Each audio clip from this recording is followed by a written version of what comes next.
Welcome to Three Films and a Podcast, the show where destiny brought together three friends to enhance each other's cinematic journey by watching three new movies in a series of themed rounds. There is no claim of ownership on any film footage used in this episode, as all film footage is owned in its entirety by the copyright holders. And just like every car in Too Fast, Too Furious, this podcast contains spoilers. Enjoy! Hello, everybody, and welcome back to Three Films and a Podcast. My name is Ben Lawhorn, and as always, I am joined by Tyler Beck. Yes, as always, here I am. As always. And Matt Weiler, who is taking a break from fighting Joe Butchapaki. Thanks, Ben. Thanks for being here. I appreciate you taking the time. Taking the time to get us in your schedule. Great pronunciation, too, right off the bat. Joe Butchapaki, yeah. I almost forgot about that. For those of you new to the show, allow me to welcome you to our movie club. And if you're returning, welcome back to the movie club. We're happy to have you all here. Tell your friends and family and enemies. You can find us everywhere at 3filmspod. And you can check out our merch and Patreon and all that stuff at 3filmspod.com. But with all that out of the way, and with the movie club theme in mind, we want to welcome back some guests that were here for our action movie draft. We have Darren and Mike from the Action Filmmaking Decoded podcast. Thank you guys for being here. Thank you for coming back, even after my horrific blunder last time. I appreciate you giving us a second chance here. But yeah, thanks for being here. Tell everyone about your pod. Thank you guys for having us again for a second time. This is great. Our podcast is very centralized around action filmmaking. So we interview stunt performers, stunt coordinators, action directors. Now that's a thing, which is crazy. Awesome. Yeah, just directors in general of action movies. And we kind of talk to them and break down some of their work and their films in a very, very, I say detailed way, but we can go even more in depth. I love it. That's awesome. And you guys maybe talked about getting into making some films coming up here. So that's exciting. Yeah. We've been taking a little bit of a break on the podcast just to produce some of our own work. Nice. So we've been working with a lot of stunt performers in New York and trying to get some action pieces produced with them. It's awesome. Pretty cool because some of them have listened to our podcast before. So they're like, oh, you're the guys. And now we're working with you. It's really that's cool. rad. That's awesome. Yeah. That's so cool. That's amazing. Yeah. I'm so glad that you guys are back here again. If those who listen to our action movie draft know that I forgot to hit record until halfway through. So we did this really weird, chopped and screwed Dirty South version of just people saying what they picked until we got halfway through. So we made it work. Yeah. It was a moment when we realized. Oh man. Yeah. I look back on that video and it's just like, oh my God, looking at myself, how do I tell people this? What's that scene? We made it work. Yeah. We made it work. It's like that scene in The Simpsons where they zoom in on Ralph, the moment that Lisa breaks his heart, you just see it breaking. That's what I felt like just watching myself. It's like, holy shit, that's right. The moment right there. Yeah. With that being said, I think let's get into today's episode.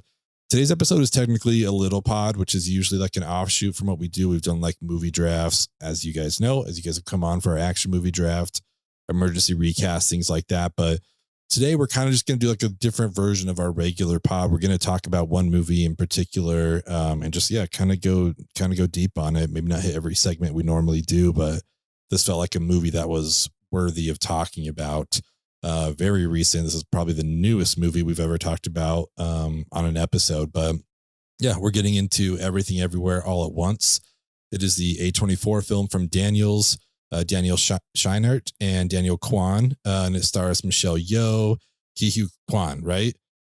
Is that right? I'm getting messed up. Okay. All right. Starring Michelle Yeoh, Ke Huy Quan, Stephanie Hsu, Jamie Lee Curtis, and James Hong. It was really good to see James Hong because I don't know the last time I saw him in anything, but he was super rad. Kung Fu Panda.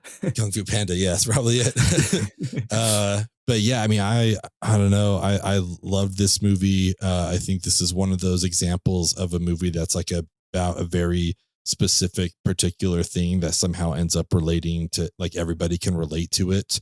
I listened to a lot of pods with Daniels and they kind of said the same thing. They're just surprised when everyone's oh, I related to this. Really? I just okay, it's Chinese immigrant family who runs like a laundromat and stuff. But I think there's so much here that we can all kind of relate to. The synopsis of it is: an aging Chinese immigrant is swept up in an insane adventure where she alone can save the world by exploring other universes, connecting with the lives she could have led.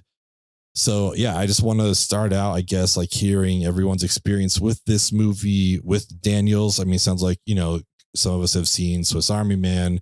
I think the Turn Down for What music video will just be like in one of my favorites of all time. I don't know if you guys have seen that. I watched that like 10 times. I loved it. Yeah, that was so that's the first thing I ever saw of theirs back when it came out, and I was like, "What the fuck is this music video? Like, this is insane!" But I love it so much. I will definitely be playing at least part of that throughout this episode. But just want to kind of hear your experience with their movies and their projects, and this first time watch with Everything Everywhere.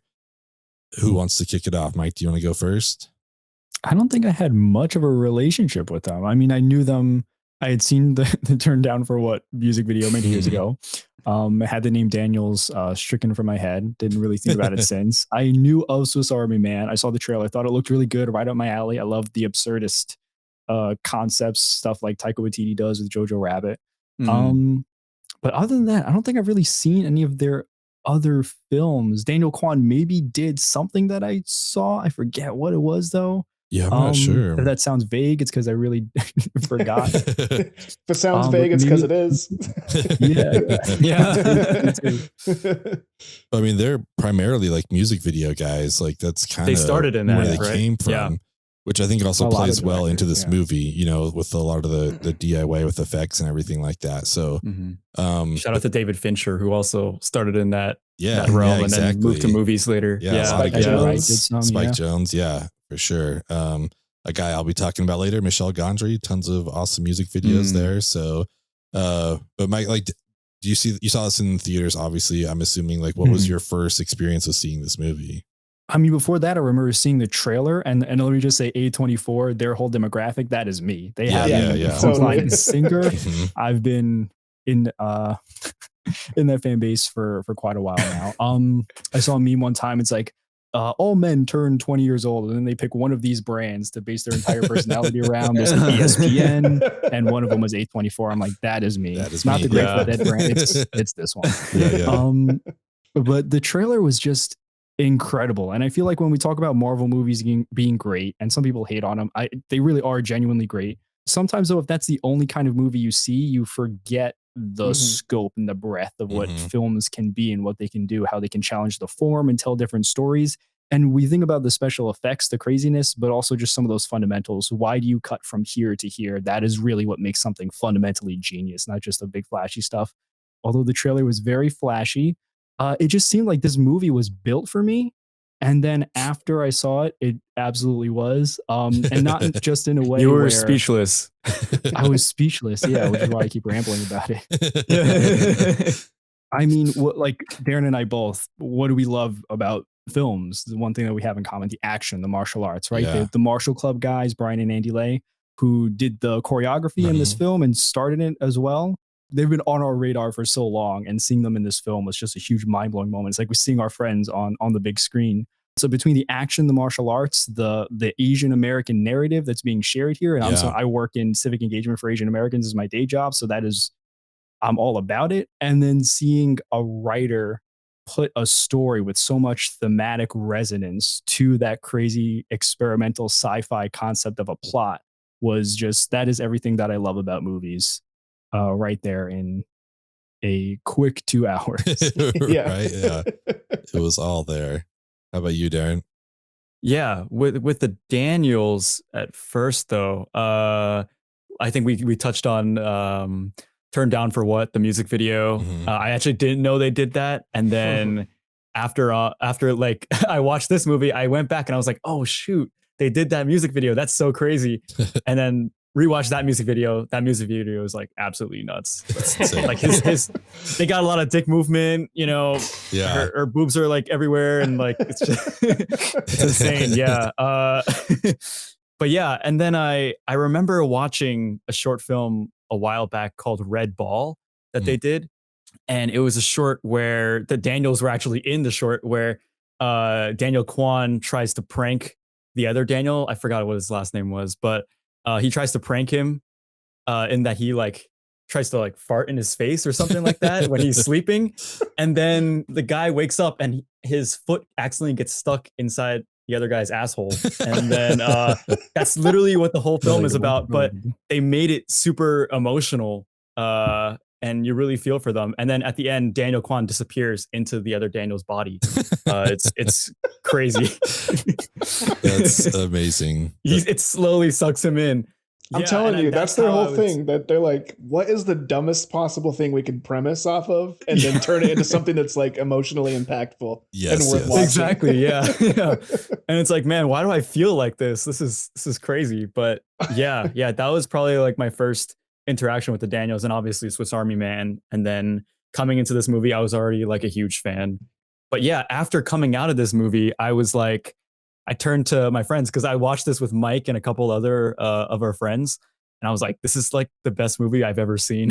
Seriously, like this might be the best movie I've ever seen. Yeah. And then they all turned to me and they were like, "Yeah, honestly, this might be the best movie we've ever seen too." It just has everything in it, hence everything everywhere.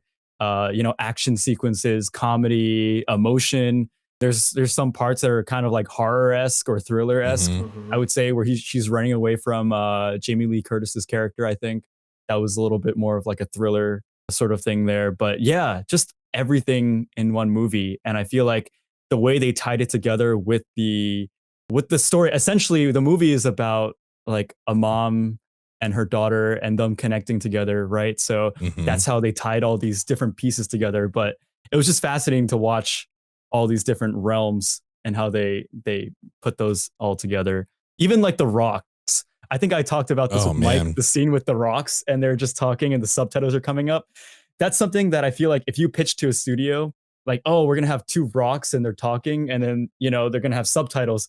I feel like they would never agree to that. Totally. But it's only because, like we said, A24, that something like that is possible. And any of their crazy ideas are able to be put on screen in that kind of way. I was just really impressed by this movie. And then I had to go see it a second time with my girlfriend. But yeah, honestly, amazing. Martial Club, like Mike was talking about. I was literally telling Mike, like while we were watching the film, I was looking over, I was like, dude, that's Martial Club. The moment he stepped out of the elevator. Brian Lay was like the security guard. I was like, that's Martial Club. Like shit's about to go down. Like the moment I saw them, I was like, shit's about to go down. And like their butt plug scene was incredible. Just unreal. Dude. Yeah. And he also knows, I love fight scenes that have absurd plots to them. Yeah. So like something they're fighting for like some stupid reason.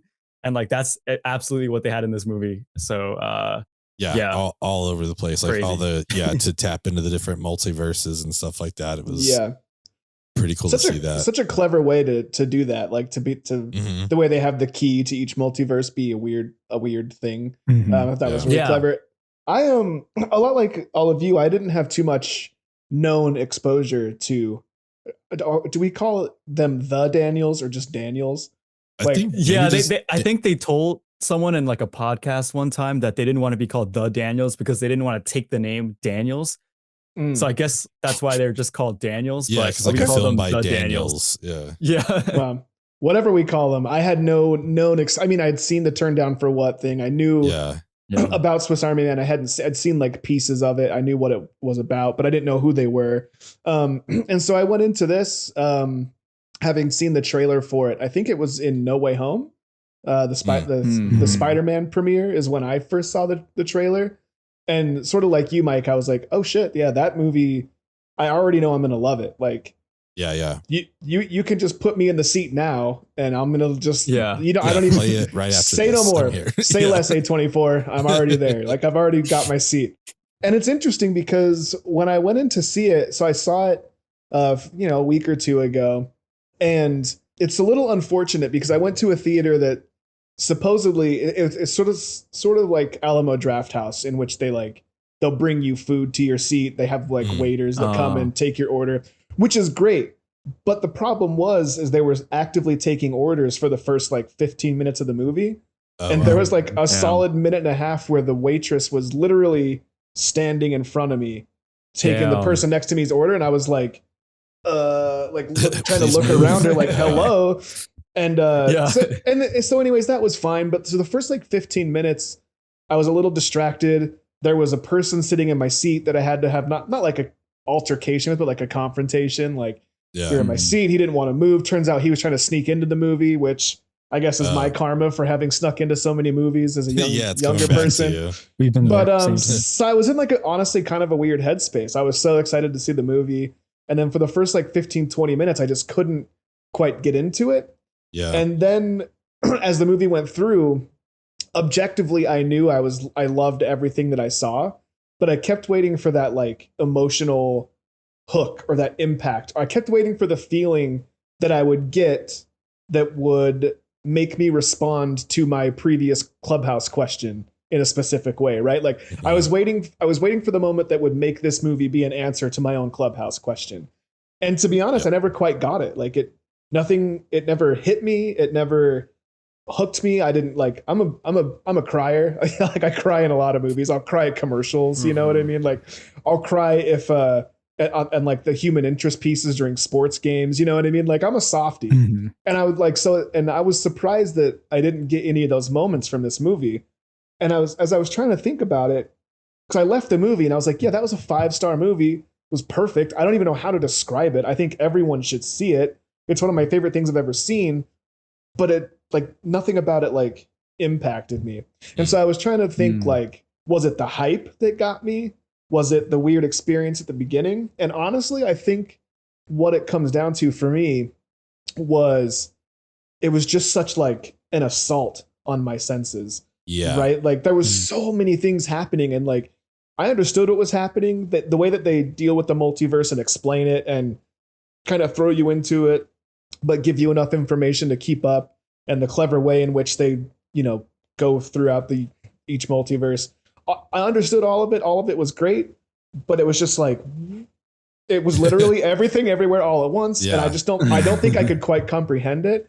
And I think it's something that like necessitates a second viewing, which usually is a pet peeve of mine. I'm like, why do we keep making movies that I have to see twice? Like there's too much to watch. Like just let me understand in the first one. But for this one, I just feel like it's going to be a gift that keeps on giving.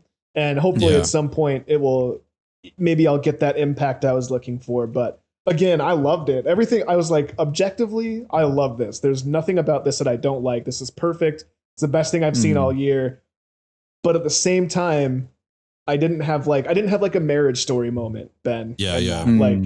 Like there wasn't a moment that's like, there was tons of things that stuck out and I'll remember forever, but there's nothing that like got me here. Which was, I was a little disappointed because I was really expecting that. So I think 1, expectations got me, and then 2, just the blast of sound and light and everything. And there's one scene that's literally seizure inducing. Yeah, totally. Yeah, I mean, I think they refer to themselves as maximalist directors, which is 100% what this movie is. Yeah. It's just like everything that we have, we're putting into this. But yeah. Yeah, and having said all that, I think I rated this 5 stars on Letterboxd, and it's instantly one of my favorite movies I've ever seen. But it's just an interesting experience for me because it just didn't. Usually, when that happens, it's because it got me here and not so much just up here. You know what I mean? But it was great. I loved it. I can't wait to see what they do next. So, if you're listening to this episode and you're still with us, I want to do a slightly soft refresh before I get into my view on this. I have no prior experience with Daniels. And so it sounds like if you're familiar with Daniels' work, this is going to be right up your alley. You're in a good spot. You're probably, having heard everything up to this point, you're probably in. If you're like me, where you're not familiar with Daniels' work and you hear stuff like farts and butt plugs, this might not sound like your cup of tea. But I'm here to tell you that it is. You should still go see this movie. Totally. It's a whole lot more than farts and butt plugs. Bill Hader once described himself like why no one likes to smoke weed with him. It's because he said it's like smoking weed with your dad. Well, I'm that guy, but with movies. Like, you don't want to watch movies with me because I'm like the prude. It's like uncomfortable to watch certain things with because it's like, oh, he's judging me for enjoying this. And so there's moments in this movie that I roll my eyes, I shake my head at, but like honestly, like this movie was the full package. Kind of what Darren was saying. It's like it has everything. I don't think I've seen a more complete movie that has literally everything that checks every box. Unlike Tyler, like this movie had me weepy at several different parts. Oh, I want that. It is so sweet, and the way that they build it up and the writing of it, and to Darren's point about the rocks, like I don't know how, like the pacing, like you're not hearing anything. The pacing of like the text on the screen, the subtle like movements of the rocks, and that dialogue is just weird. It's like, how is a silent scene with rocks making me cry? Yeah, you can like hear it. Yeah, you can hear them talking. You can, yeah. And so it's unlike in any movie experience you've ever had. I can say that with certainty. Like everyone you talk to who's seen this movie, like sure, you're going to see callbacks to different things that you've seen in a movie. But this complete package is unlike anything you've ever seen. This is, as Tyler said in his Letterboxd review, it's why we go see movies. This movie is why we go to the theater and why we experience it. It's why we have our podcasts. Like, these things need to be talked about. People need to experience this movie in the format that it's given us. You said all of that. All that verbatim. Well, and I think people are doing that because like we're in week 4 of the release and it had a 0.4% drop from week 3, which is like unheard of for any movie ever. You know, it's just like the word is spreading, which is great because I think this movie is worth it. And I also want to say, like, Thursday we're seeing Doctor Strange in the Multiverse of Madness, and wow, already it's coming out. I know that's what I was saying. I was like, here, buddy. The great part about it May is 7th, right? Doctor Strange is going to be the 3rd best multiverse movie I've ever seen. And it'll be the 2nd best multiverse movie I've seen in like the last 8 days. Right. So seriously, wonderful timing from A24. Just brilliant stuff. Yeah, because now there's no way we don't compare Doctor Strange to Everything Everywhere. True. Yeah, exactly. No butt plugs in No Way Home, but we'll see what happens in Spider-Man 4. Sony, get Andrew Garfield back in it. Let's go. You don't know that. Well, I mean, it's funny because like the butt plugs obviously are like played for a joke and stuff like that, but also like I've never wanted people to get them so bad because there's like a story element behind it. Like it's not just funny. You just like, like, oh, they need to do that in order to like tap into this version. Like, I hope she can get there before they do. It's like, it's played genuinely. And it's kind of like same with Swiss Army Man, where like they know what they're doing is absurd, but it's played so sincerely that you cry, some of us, but you cry when there's like 2 rocks on screen. You're like, why? What is happening? Like subtitles. They really tread that line. I do feel like, between like it working and it really not working. Yeah. Like they're really on that fine line right in between. And they nail it completely. And I found there was one moment that didn't totally work for me ever so slightly. I don't know if y'all had anything that didn't work for you for this movie. Amidst all the praise, for me, it was just the hot dog finger joke. Oh, okay. And then, Joy, the daughter, using the dildos as nunchucks. No problem with dildos on screen. I think more movies could probably do better if they had more dildos, especially as nunchucks. But I just feel like it was kind of quirky for the sake of quirky's sake. And when all of the other visual jokes in the film work with a level of wit and then set up and payoff, those 2 things just felt out of place. Like you're just throwing them out there for no particular reason. And the whole hot dog finger universe or multiverse, whatever you want to call it, being used to also flesh out her relationship with the Jamie Lee Curtis character. That was perfect. That is where that story element was really, really powerful. But then also they just had hot dog fingers. Yeah. I feel like it wasn't as good as some of the other. That's interesting. I actually didn't really think about this until you just said it. But I do remember thinking this in the theater. At the very first, when they present the everything bagel, that's the one time when I was just like, like that didn't land for me.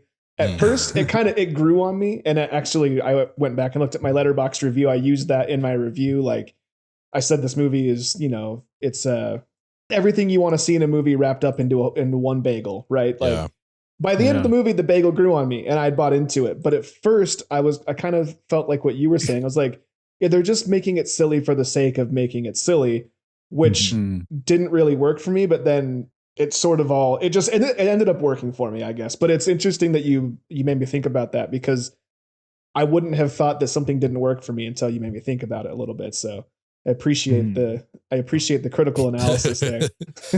Yeah. It is a point of like ridiculousness, but with a purpose. Yeah. Right. And it's not just for no reason at all. Yeah. And like we said, the butt plugs had a purpose behind them. Everything did have a purpose behind them. So I get what you're saying about that too. Yeah. The hot dog fingers was like absurd for sure. And just like super silly, but also it's like one of the most tender moments is when like you see this foot come up and like caress her face, and it's like, yeah, that's what you would do. Like that's what would happen in this world. And it's like, that's what I mean. We're just like, it's played so sincerely, even as absurd as it is. It's like, and how they court each other with the fingers. Yeah.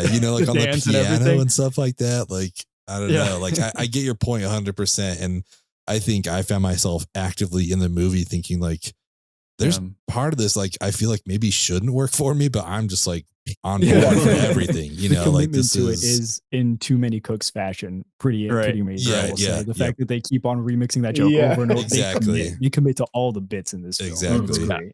I do have to say that Rakakuni was one of my favorite.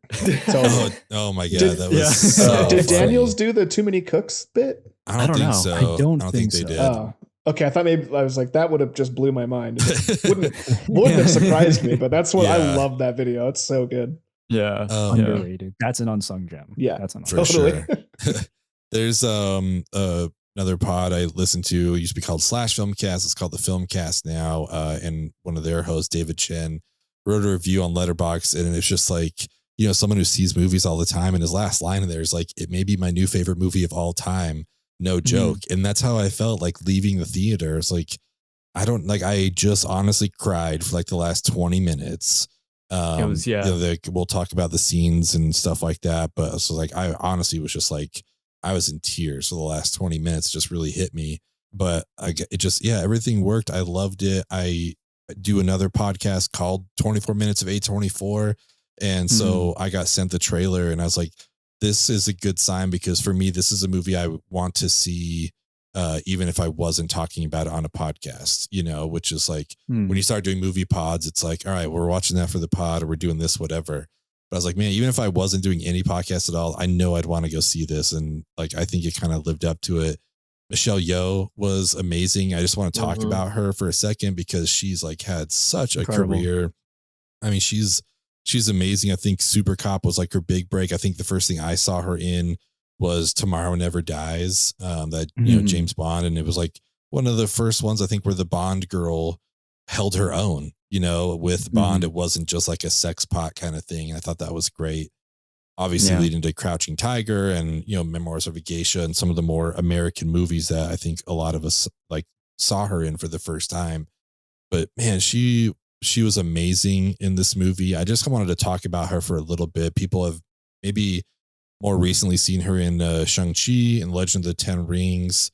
There's a Netflix movie called Gunpowder Milkshake, which is like, it's fun. Oh, she's in that? Yeah. And it's like, it's a fun movie. So I don't know. I just kind of want to talk about Michelle Yeoh for a bit, because she's Michelle Yeoh. She was just amazing. And I think her performance in this obviously like just keeps everything tied together. And I think she was wonderful. So I don't have like a question in mind. I just want us all to talk about Michelle Yeoh for a second. So I got no problem with that. Tear it up. Yeah, I'll jump in first here, because I mean, honestly, like, I don't really know. I mean, Lord knows I can ramble on forever, but I don't really know what I can really say about her. All I could really do is echo what you said. Like, she knocks this thing out of the park. Like, this movie's so good, inventive and beautiful and cool and funny and scary and heartwarming and all those things. But I really do think it falls apart if she doesn't carry it as well as she does. I mean, all the performances in this movie are incredible, but the way that she's able to totally realize different characters in each different timeline, and like you know, granted, theoretically speaking, one person at any timeline is essentially the same person at their core, but you can really see a difference. Like when she's famous Evelyn, or when she's hot dog finger Evelyn, or when she's our timeline Evelyn or whatever, like she feels like a different character each time. And I think that's pretty incredible. And I'm realizing, like, I've seen her in some stuff. I didn't really know that I was seeing her, but it really makes me want to go back and visit some of the other stuff that, Ben, you just rattled off, or even just like looking at her filmography. Like I've seen Crouching Tiger and 10 Rings and all that stuff, but I definitely, like, I need to see Crazy Rich Asians and catch up on a lot of other stuff she's in, because she really did blow me away. I was like, and to be honest, I didn't realize who she was. Like I have famously bad recall, so I was like, who is this person? I've never seen her before. Like I need to know everything about. And then, you know, it turns out I kind of do know who she is. But yeah, just kind of echoing what Ben said, she's just phenomenal. And I really do think, despite all the amazing things about this movie, it falls apart pretty quick without the strong work from Michelle Yeoh. Yeah, definitely. Totally. She wasn't on like an interview or something, and she was crying because something about how, you know, now people can finally see her I think acting abilities and see her in this light and in this way. This is something I've been waiting for a long time. That's going to give me the opportunity to show my fans, my family, my audience, what I'm capable of. To be funny, to be real, to be sad. Finally, somebody understood that I can do all these things. Yeah, and I feel like this is like a great film for her. Like, I mean, she has been in the American market, but this like really like shows what she can do. She's in a new stratosphere now, for sure. Yeah, exactly. Totally. I mentioned the Story Break podcast from Freddie W a while back. They did, it's another movie podcast. It's defunct right now, but they would do different premises for crazy films, then do like an outline for it.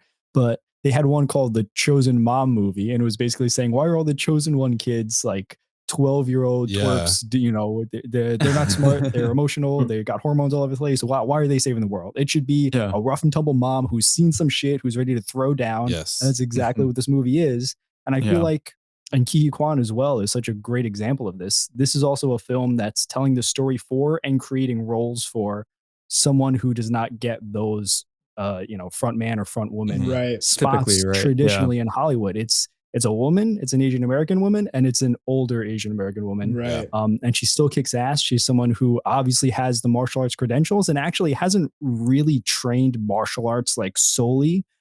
She has a dancing background. She's I believe a ballet dancer. And then she just does a little martial arts when she goes on to the martial arts films for the choreography. And at this point, she's basically a martial artist. Like she has credentials. Yeah. She's so good. Yeah, I mean, you could fool me. I would have thought she'd been studying for her entire life. Like she's incredible. Yeah.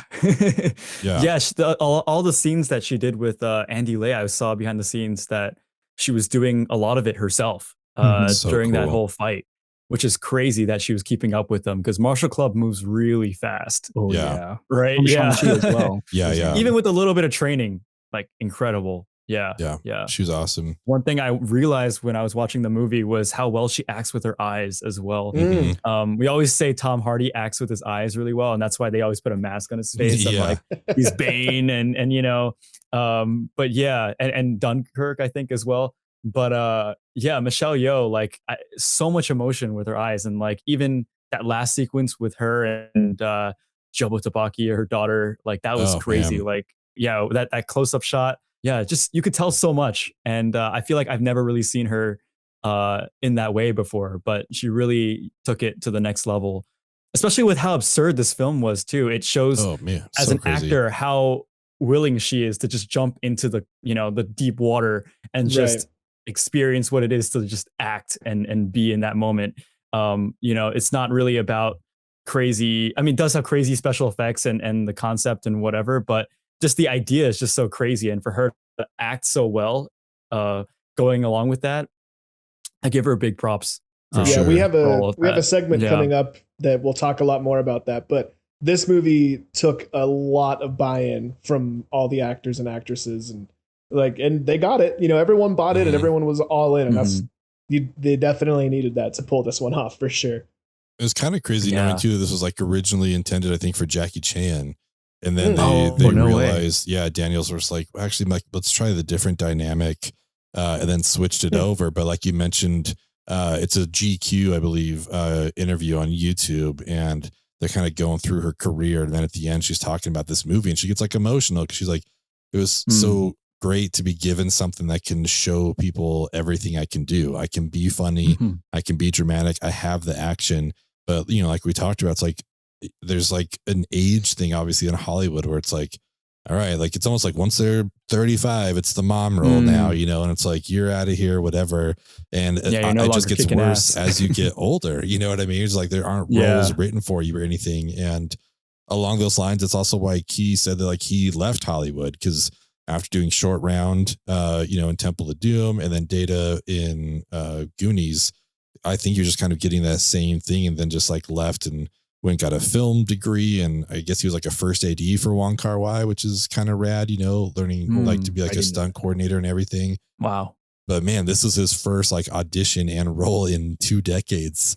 Whoa. He blew it out of the water. Fucking nailed it. Like he was so good. I mean, we'll get into it in a sec with our elevator pitch, because mine definitely involves him, but he was just like a revelation to me. Like, why hasn't he been acting, And I guess it was Crazy Rich Asians that he saw. He's like, I think I want to start acting again. Like, I think there might be roles for, for Asian men now that like aren't, especially for him, like not like being stereotyped like he was when he was a kid. Right. And he's just like, cool, I want to just like, let's do this again. And I just like, man, I don't think there was a better role for him to make his return in. I think he was fantastic. Definitely. It's so trippy too to hear people who really achieve that level of their dream older. I feel like the narrative most people have in their heads, and for reasonable reasoning, if it doesn't happen by like 25 or 30, it's kind of you throw the notion out of your head. But to see someone be that age and then really hit that mark is pretty incredible. It's inspiring. For sure. Like you're saying, that connection to the Michelle Yeoh not having those kinds of roles, it's even crazier to me that he couldn't act at all. Yeah. Like he just had to drop out. And it seems like he really loves it. Like that's your dream, and he was doing it, and he was doing everything right, and still it just didn't line up until it did. Yeah. Which is great. I can't wait for whatever he's got next. Like I'm stoked. Yeah. I think he's doing a Marvel miniseries or a Disney Plus miniseries. Oh, is he really? Oh, no way. Wow. Yeah. Nice. That'll be crazy. Awesome. Yeah. I'm going to save all my Ke Huy Quan stuff for later. Yeah. No, I totally understand. Yeah. I mean, about her, Tyler kind of alluded to this. Like, she carries this movie. She does an amazing job. And I think it's cool that, I mean, you ask a lot of American audiences, like their top favorite, like Asian actors. And honestly, just because of the way the landscape has been our entire lives, there aren't many that they can even name as a household name. And it's just so cool that she was given this opportunity, that the movie's done this well, that she's the face of this, because people not only are going to recognize her in things going forward, but they'll also recognize her in things going backward. And it's just such a cool opportunity, and it's amazing to see what this movie's doing. For sure. Yeah. It literally baffles my mind how in the behind the scenes, she was like, I had no clue what was going on the whole time. I'm just clueless or whatever. And the whole cast was like, you are not clueless. Like you worked really hard for this. Like you're way too humble about what you did here. There's so much like behind the scenes stuff that's amazing. I know she talked about Jamie Lee Curtis was always on set, and she's like, why are you out here? And I guess Jamie Lee Curtis said, like, I've never learned anything in my trailer. Like I learned from being out here and watching, like, oh, it's really like for someone who's like, honestly, like Hollywood royalty, like with both her parents, like being huge in Hollywood, just as someone who's still just like, I want to continue to learn. And I guess Ke put in like a lot of work, which is pretty rad. But I think without a doubt, Michelle Yeoh is amazing as always, but she had a really fantastic supporting cast and people we haven't even really talked about yet. So I want to go to a segment now we call our Apollonia Award, which is, in spirit of Purple Rain and Apollonia kind of like stealing the show and the thing that you remember from that movie. We want to give out our Apollonia Award to our favorite supporting character. But before that, I got a new sound mixer, which comes with buttons that has like preset audio things in here. Oh, shit. So awesome. I want to play one that I loaded in here just for our Apollonia Award. Okay. Okay. Well, for starters, you have to purify yourself in the waters of Lake Minnetonka. What? All right. Perfect. We're here. We did it. We're going to purify ourselves in the waters of Lake Minnetonka. So yeah, let's give out our Apollonia Award. Darren, why don't you go first? I believe I put down Ke Huy Quan for that. So now we can finally talk about that. Yeah, he was incredible. I think, like you guys said, this is his return back to acting, and I've heard in behind the scenes interviews that he tried really, really hard. He took this very, very seriously. He developed different, I guess, spirit animals for each character that he had. So it was almost like the original Wayman that we met was a squirrel or something like that, and then the other one that he met. The other Alpha Raymond was like a fox or something like that. Oh, cool. And and then the one where he was in the rich guy. Yeah. He was like an eagle. So there were 3 different versions of him. So he made a very, very clear distinction of like what he was going to do for each. So I really enjoyed hearing about, I guess, his process of sort of preparing for that role as well. I just keep thinking about that sequence where he's peeking over the file cabinet and it's just his eyes. Oh my gosh. It's so good. I love it. Yeah. And you can really see the transition between Alpha Wayman between when he switches over back to his normal self. Mm-hmm. Oh, totally. Yeah. All of that was great. Yeah. Yeah. And it really shows off his range for not acting, for such a long time. He can do a lot. He tapped right back into it. Yeah. Really glad that he's back. Acting again. Well, I have a feeling we'll still be talking about him for the next little bit. So, Mike, who's your Apollonia winner? My not real Apollonia winner is Randy Newman, who played the raccoon. Oh, yeah. Raccoon. Yeah. I think Darren told me it was Randy Newman who voiced that character. Yeah, I know. They were like, dude, that makes it even better. That's amazing. It was fantastic. I love how it's all practical too. It's very obviously a little puppet. Yeah. I actually heard that they didn't originally get Randy Newman, but they wrote it as a joke at first. So they were like, oh, Randy Newman. It's so funny that we're putting Randy Newman in there. And then apparently one of like their PAs or something or someone that worked on set knew was like a relative of Randy Newman's. So he brought Randy Newman in to like see the screening of the movie, and basically his whole family pressured him into being in it. And he was just like, he was eventually peer pressured into saying yes. And then sort of like Vin Diesel with Groot. Yeah, exactly. yeah. And it's amazing. Just when you hear that's Randy Newman. Now I go back and I listen. I'm like, yeah, that totally is Randy Newman. I didn't know that till just now. That's exciting for my next watch. I think my real answer is Waymond as well. Yeah. Just the heart and soul of the film. If everyone in the world, as well as in this movie, were more like Waymond with his whole emotional outlook on the world, I think it would be a much better place. Yeah. And I'll leave it at that. I'm sure more Waymond stuff will come up later. For sure. Matt, who ends up on your Apollonia? I mean, to not pick Wayman, I will have to go with my girl, Jamie Lee Curtis, man. For sure. Oh, yes, definitely. She just... Do you see these? You don't get one of these unless you've seen a lot of bullshit. Excuse my French. She did not have to bring that to this role at all, but she did. She went above and beyond. She went along the ride with Daniels, Totally. went along with the went along with it, and man, we reap all the benefits. That was insane. Yeah. I love hearing how passionate she was. It's incredible. Mm-hmm. Just like the whole idea that she just showed her body out there and just put it out and didn't really care.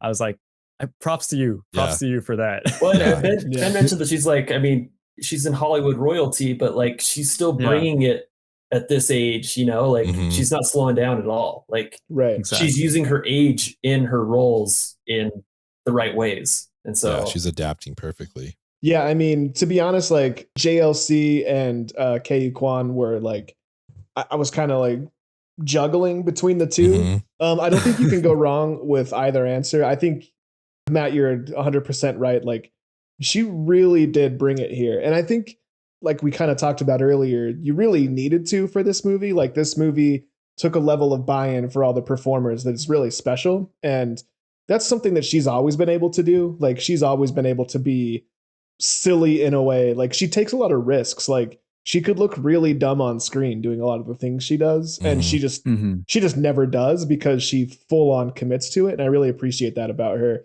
And, to see a glow up for my guy short round, like we got from then to now, it's just, I've always loved Temple of Doom. It's like, I think it's pretty universally thought of as like the least of the three. You know what I mean? Like most people don't really love it, but I've always loved it. I've always loved Short Round, like acknowledging that he's a problematic caricature. I still find a lot of like heart and warmth to his actual character, despite the problematic elements of it. I thought he was really fun. I loved his dynamic with Indy. So to see him go from that to this and have it be something that's like a genuine character for him to play, I think is really special. So it's real hard not to go with either of those, but for the sake of variety, Stephanie Sue. Yeah. I mean, she was great. Her switch from like the sweet, like bashful daughter to like mega villain and a believable one. And not only like she wasn't scary in the way that like, actually she was kind of scary in the same way that Anton Chigurh is in No Country for Old Men, in the way that she's just like steadfast and resolute and has no fear. She plays it in a way that's more silly and more expressionate, like expressive and colorful and all those other things. But you get the sense that she's just always coming. She's always on your heels. She's always on your footsteps, and she's genuinely terrifying and genuinely sweet all in the same movie. So like everyone really brought it here. So yeah, what were you about to say, Darren? Oh no. I was just going to mention that scene where she walks out with the pig. She really owns that. For sure. That's the first time you see her switch, right? And yeah. Yeah, she was great. I mean, I guess that role was originally Awkwafina, but due to like scheduling conflicts, like she couldn't do it. But I think like, I'll be honest, I'm glad that Stephanie Sue did. Yeah, I like Awkwafina, but I don't know. No, I'm with you. I think I would have seen too much Awkwafina if she had done it. Yeah, it's a little bit too overcasted, I think. For sure. In that kind of role. I had only seen her in Marvelous Mrs. Maisel, which is, obviously set a long time ago. So this was like my first, modern take on her. And I thought she was wonderful. I just want to shout out a couple other people. Jenny Slate. I did not even know she was in this, that she's like the annoying lady with the dog. So it was kind of cool. Yeah, Jenny exactly. Slate. So that fight scene was great. And I love that she's kind of Mona Lisa. Mona Lisa Saperstein. Exactly, like I kind of like that. I have done nothing wrong ever in my life. I know this. And I love you. I love you too, Daddy. Money, please. My money. And then James Hong, like kind of in a smaller reserve role, but I mean, still like he just commands whenever he's on screen. People probably know him best from Big Trouble in Little China and Blade Runner. Like now he's doing voices for the Kung Fu Panda movies, but he's great as the grandpa. And then like the scene where he feels like he kind of feels like a young guy in an old man's body. Yes, yeah. Especially when he like comes to and then he's like, "You've got to kill your daughter right now. You have to do it." Like that whole thing's like, wait, what the fuck? What's going on right now? Like that was intense. But I don't know. It's hard not to go with Ke on this. Like my experience with him was just Data. I've never seen Temple of Doom. So it's really cool to see him in this. I think his performance was amazingly strong. Obviously, Jamie Lee Curtis was great, but I think he's just really huge here. That's who I would give my award to. And as we transition to the elevator pitch, which is what we do when we're trying to convince somebody to see a movie that we're talking about. Before we get started, does anyone want to get out? I'm just going to jump in with mine really quick, get out of the way. Mine is also with Ke, and it's that first elevator scene where we see him snap to the Alpha Wayman, and like he's like behind the wheelchair pushing James Hong. He's just like sitting there, and then he just like kind of snaps too, and he's like just like telling all this stuff like, "I'm not the Wayman, I'm from another dimension," just all this kind of stuff, and it's just like this little like body movement, and then he just like he goes back to the other one. It's like, wait, what? Like that was that was nuts. That whole first sequence with him to like taking her into like the storage room. And then I think just one of the best fight scenes of the whole movie is that fucking fanny pack. Like that fight scene was so good. It was amazing. It's like, and it's a fanny pack, you know, and just like with the rocks. Exactly. Like the little thing they do where he just like leans over to the fish bowl and just like pulls, like, I don't know. I loved it. Yeah. It's kind of a cheat of an answer, but basically I loved kind of our first introduction to the alpha Wayman character. I think he did so good with that. So when he chews the chapstick, that's when everyone goes like, "Yo, what's happening?" Yeah, and that's supposedly I've heard that's actually chocolate, but movie magic. It's crazy because like we talked. I watched Jackass Forever with my girlfriend the other day, and I was like, "What do you remember about those movies?" And I was like, "Oh, the worst one for me is from the first movie, and this is before we saw this." And I was like, oh, it's when they do like the paper cuts, like with the manila folder. Like I've never got that out of my mind. Oh yeah. And then like a week later we go see this and he's just like sitting there like trying. I was like, no, how did I feel that? How did I manifest this? And I have to like sit here and watch this now. He's like trying to give himself a it's like, it's insane though what they make them do to make them go to the other multiverses. Like, you know, the chapstick, the butt plug, the giving yourself a paper cut, all that kind of stuff. Shoes on the wrong feet. So I don't know. Very cool. I wonder how much he actually did when he was doing that. Yeah, or if they like put some sort of like, plastic, God, whatever in none. between That's there. brutal. But so gnarly. But I'm kind of curious if you guys had an elevator pitch, what scene would you show people to convince them to watch this movie? Yeah, I think Mike already knows. It's the butt plug scene. I don't blame you, man. It's gotta be the butt plug scene because damn, that was probably the most fun I've ever had in a fight, like watching a fight scene in a while. And like I was saying in the beginning of this podcast, I really love when ridiculous scenarios sort of like set up fight scenes and it just makes it that much better. So you have this whole dynamic with Michelle Yeoh and Andy Leigh's character where they're fighting and I think she smashes his earpiece or whatever. So like it starts kind of funny where they're just like hand fighting a little bit. And then they have to actually I do remember when they first show the butt plug. My friend Richard was saying, dude, that totally looks like a butt plug. Oh yeah. And then we were all and then we were all like, dude, like, why are you so gross, man? They would never do that. Like, stop talking about that or something. They'll do it. Yeah. And then we saw that and it was just like it came full circle. Yeah. It's just one of those amazing examples of like a setup and then a payoff later on. And I've never seen a fight like that absurd. So I absolutely loved it. Because in that moment, I remember in the audience, you could feel the ripple of people realizing what was about to happen. Because like people, you could feel like people like, you use like a visceral electricity that you could feel like people like, oh shit, they're really going there. Yeah. Well, when I was watching it, like, had a great build up. I got the joke. You get the joke of it because they're like trying and missing, right? And they could have ended at that, and it's funny, right? What you don't expect is that they're actually going to, you know, accomplish the mission and then have a 3-minute fight sequence, you know, with the devices hanging out. I just remember we like in the movie theaters, we were literally like, we were literally like just getting up out of our seats and like looking at each other and we're like, dude, I cannot believe this is happening right now. This is insane. It's honestly what's kept me from recommending this to my mom because like, she's like, what did you see? I was like, oh, I saw like one of the best movies I've ever seen in my life. Like, what was it? Like, I don't know if it's for you. Like, I know. Like, my little sister was like, oh, I told her this is the best movie I've ever seen. And she was like, I have to go watch this.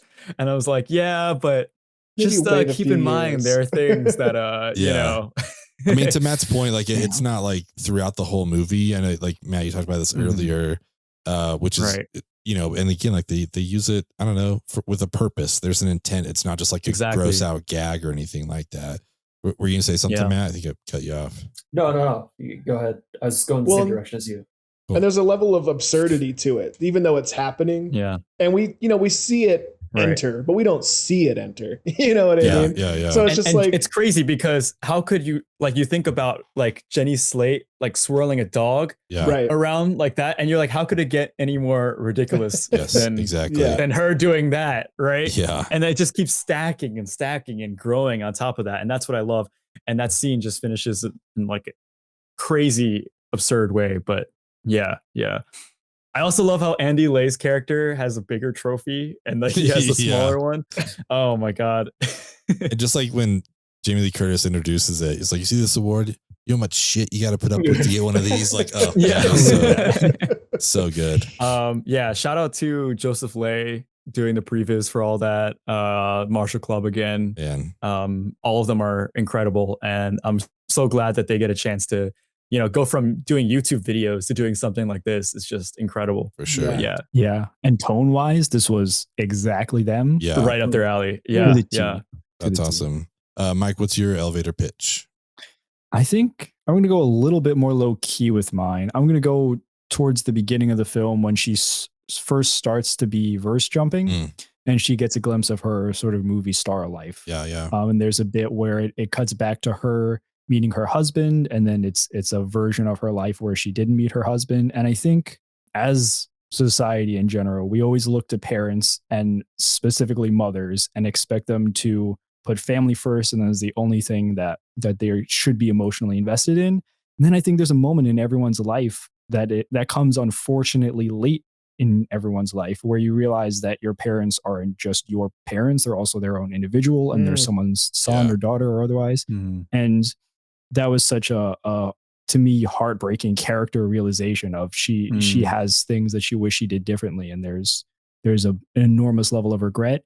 And seeing someone take the multiverse concept and apply it in that character way of this is what could have been. It seems so obvious, yet no one has really done it in this perfect way before. So I think that's it for me. That's awesome. Wow. That's a great choice. Yeah, just being able to see, like, I think that was one of the craziest parts of this movie as well. Like just being able to see full lifetimes of events in just a series of like seconds, what they're able to do, like, and tell, you know, story wise with just like montage sequence. I thought that was incredible. And obviously lining up different paths and how that would have taken them in different directions. They set up like, oh, she's running, and then her father, and then they arrive there, and then what she does with her career. So it's like very easy to follow, but it's very intense the way they do it. For sure.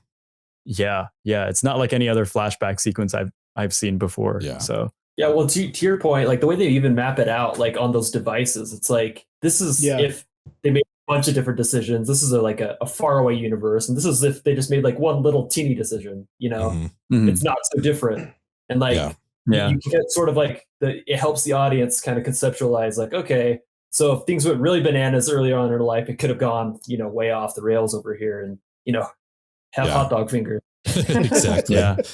Damn. That sequence though made me really sad for Wayman's character. I remember looking to Mike in that sequence. I was like, no, damn. Yeah. That's so sad. That's the one. Yeah. That one got me for sure. Matt, what's your elevator pitch scene? So my favorite parts of this movie are the more emotional parts of this movie, but my brand for elevator pitches is more like, what's the most, you know, bananas thing you can show on the screen. Now, I am not going to show anyone the butt plug scene. So mine would probably be the Jamie Lee Curtis staircase scene. Oh, dude. Yeah. Just you get a glimpse of just this. It's like, what is Jamie Lee Curtis doing flying through the air, you know, with that expression on her face in slow-mo. And then what's this like versing that's happening with, you know, Michelle, like what's going on here? Yeah. And so I would use that scene to say like, hey, if you like this, there's a whole lot more of this, and it's awesome. That's a great choice. I noticed in the credits they thanked the slow-mo guys, and I think they have one of those phantom cameras that shoots like 10,000 frames a second or something like that, because that's what felt like that scene was. It's just like super slow. Exactly. Like, I loved it. That was a beautiful, beautiful moment. Tyler, what's your pitch? Well, Matt has a brand for elevator pitch. I have a brand for elevator pitch. I usually pick something not spoilery, but I also really like to pick things that would make no sense out of context just because I think it's funny. It's just a little joke for myself that I get to have and to hold. So I would pick the rock scene the first time we see the rocks. You guys did a beautiful job of explaining it and describing why it's so impactful. So I'm not going to go too much farther into it. I will note that during that scene, you could have heard a pin drop like the next theater over. Yes. And I was like, I had a moment, I was like, I had so much respect for the people I was in the theater with, because it's a full theater. I'm in Las Vegas. It was Friday. It was 7:00. Like, there's a million things that could have gone wrong in that moment and ruined it. And I almost ruined it for myself, appreciating that it wasn't being ruined. Right? Yeah. So, and to be honest, like I wouldn't actually show that scene, but it was the moment in the movie that hit me the most for all the reasons that it's trying to do, and then just my own personal experience, just appreciating that we all collectively were experiencing this, and it's a really weird premise. It's a really strange things happening, something we've never seen before, and it's really impactful. I guess that would be my answer, but to be honest, I had a hard time with this question because I couldn't. I just need to see this movie again. So my elevator pitch would just to be like, let's watch this entire movie, and then we'll go see this movie again so we can really figure it out and really appreciate it. Because I really do feel like I need a second viewing to really appreciate it. And again, maybe it was my mindset, maybe it was the weird experience I had watching it. But my real answer is just the movie itself. Like this movie, there's not a frame in this movie that's not inventive or new or awesome. So, pick a moment, watch that, and then just go see the rest of it, I guess would be my real answer. But the rock scene was just inventive in a way that's like, it almost makes you mad because it's so simple and it's so silly, but so effective. It's just like, man, these guys really did it. They so really good. fucking did it, man. Well, a great place to see this movie for the second time would be at our drive-in double feature. Hey. Look at that segue. One of your better ones. Sponsored by a good friend of the pod, Adam Driver. Adam. And we are headed over to our Adam Driver drive-in double feature. I just had sex. I'm about to eat nachos. It's the greatest moment of my life. Where we get to basically pair the movie we're talking about, Everything Everywhere All at Once, with another movie and kind of pick the order they go. And I feel like this would be a good way to wrap up the pod, is just to kind of figure out what our double features would be. So, Darren, do you want to go first? Mike, do you want to go first? Who wants to throw out their double feature? I will let you guys go first on this one. All right. Mike, do you want to go first? I feel like I'm going to pick a somewhat obvious one, which is Crazy Rich Asians. Perfect. I think on a meta level, it's such a perfect dovetail. It is, slight half step precursor to the resurgence of Asian American film and Asian Americans in mainstream media. You got the Michelle Yeoh connection. And then you also have, literally footage of her at the premiere of Crazy Rich Asians intercut as one of those quick montage moments in this film. Yeah. And then you also have the Ke Huy Quan point about, hey, I was away from acting, this thing that I love for all my life, until I saw that film. And that's what got me to put myself out there and then land this role for Everything Everywhere All at Once. So I think that's cool. It's a pretty good one. That's a really great choice. And you get to pretend that Crazy Rich Asians is just a different timeline from the movie. It's canon. An extended timeline. Exactly. I love seeing that red carpet footage from Crazy Rich Asians. It was so cool. Tyler, what's your double feature? So kind of like you said, Mike, you thought yours was a little on the nose. I think mine is like incredibly on the nose. But I genuinely love the movie Ratatouille. It's one of my favorite Pixar movies. It actually might be my most rewatched Pixar movie. Oh, nice. So I would probably watch Ratatouille. I would watch Ratatouille first, just in case anyone in the crowd hasn't seen it. And then, if there's kids there, they can go to bed right afterwards. And then we'll go straight into Everything Everywhere All at Once, so that already incredibly funny joke will land even harder. Because I don't know about you guys, that's the hardest I laughed in the movie. Oh man, I was floored. I was dying. This movie is the full package. You wouldn't classify this as a comedy, but the moments that are funny are like super funny. And I can't remember the last comedy where I like laughed out loud, like on my way driving home. Yes. And thinking of Raccacoonie, it was just so funny. It's so dumb, but it just I laugh every time I think about it. It's unbelievable. Yeah. Raccacoonie in the cage. So it's a great double feature, like you said. Like it doesn't really make sense on the surface, but like it pays off once you watch everything. If you haven't seen either movies and you're going to this drive-in double feature, you're like, what did Adam Driver do to me? Why is exactly. Why is he pairing these two movies? Theater? Matt, what's your double feature? So I have an answer and then I have an honorable mention. My answer, kind of in the vein of Mike's answer, is we had a great mother-daughter Asian North American story in Turning Red recently. Mm-hmm. There's a lot of similarities to like the relationship and sort of the dynamics there. So for the kids, I'd show Turning Red. Nice. And then I would show Everything Everywhere All at Once. So bring your moms, bring your sisters, bring your daughters. It's going to be a good night. Yeah. My honorable mention would be Eternal Sunshine for a Spotless Mind. Oh, yeah.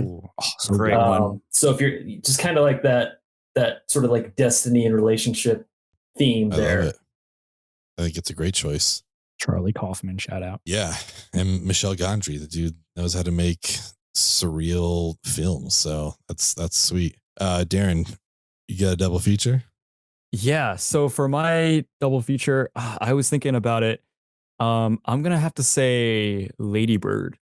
Lady Bird, is that your given name? Yeah. Why is it in quotes? I gave it to myself. It's given to me by me.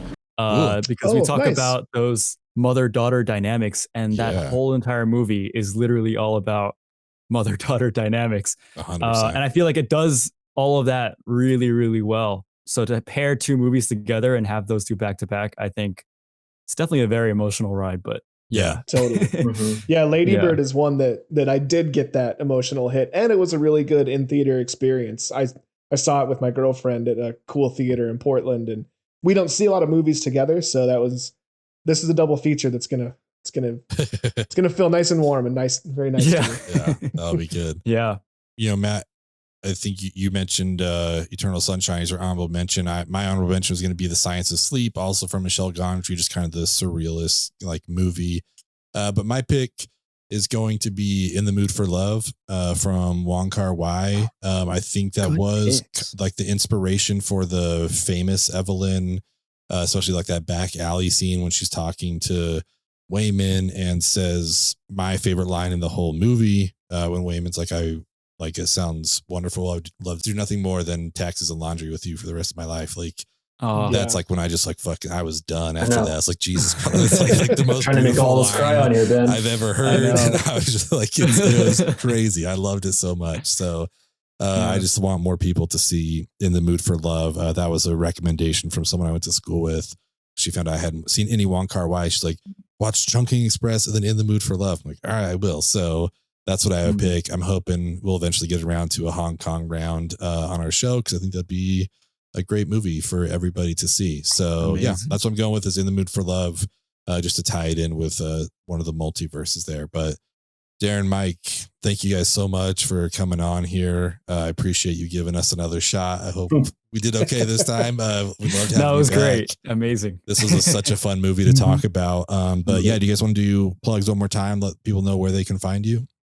Yeah, sure. So you can find us on all podcast platforms. Our show is called Action Filmmaking Decoded. You can find us on Instagram, which is where we do majority of our engagement, at Action Filmmaking Podcast. You can also find us on essentially every other platform at Action Decoded. So that's Facebook, Twitter, even TikTok, which we're not too active on, but it's there. We're there. No, I'm the same. We technically have one, but I haven't posted it in a while, that's for sure. But thanks again. We will have all those links in the show notes, so please go follow and support them. We appreciate you guys coming on.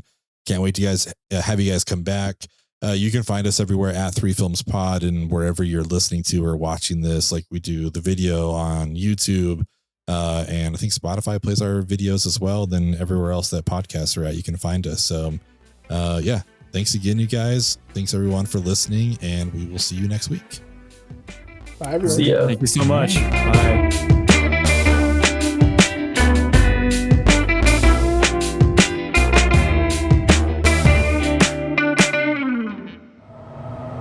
And why? No matter what, I still want to be here with you. I will always want to be here with you.